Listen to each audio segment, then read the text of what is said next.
ধৃত ইউটিউবার জ্যোতি মালহোত্রাকে নিয়ে তদন্ত যতই এগোচ্ছে ততই উঠে আসছে চাঞ্চল্যকর তথ্য। তদন্তকারীরা এমন কিছু এলাকায় তার উপস্থিতির হদিশ পেয়েছে যেগুলি বায়ুসেনা এবং সেনাবাহিনীর পক্ষে অত্যন্ত সংবেদনশীল বলেই ধরা হয়। পুলিশ সূত্রে জানা গিয়েছে, কলকাতায় থাকার সময় জ্যোতি শহরের একাধিক জনবহুল এলাকা এবং দর্শনীয় স্থানের ভিডিও তোলে।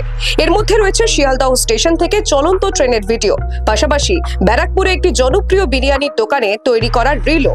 অথচ ব্যারাকপুর এলাকাটি রাজ্য পুলিশের পাশাপাশি ভারতীয় সেনা ও বায়ুসেনার গুরুত্বপূর্ণ কেন্দ্র হিসেবে চিহ্নিত।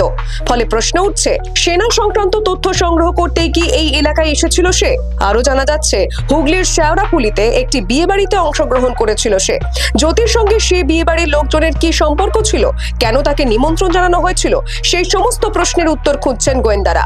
শুধু কলকাতা বা হুগলি নয়, জ্যোতির ঘোরাফেরার তালিকায় রয়েছে শিলিগুড়িও, কিন্তু এখানেও সেনাবাহিনীর উপস্থিতি রয়েছে, বিশেষত বাগডোগরা বিমানবন্দর ও তার সংলগ্ন এলাকায়। এখন গোয়েন্দাদের মনে প্রশ্ন উঠছে, এটা কি নিছক ভ্রমণ নাকি নজরদারির কোনো অংশ? Bureau report, the wall.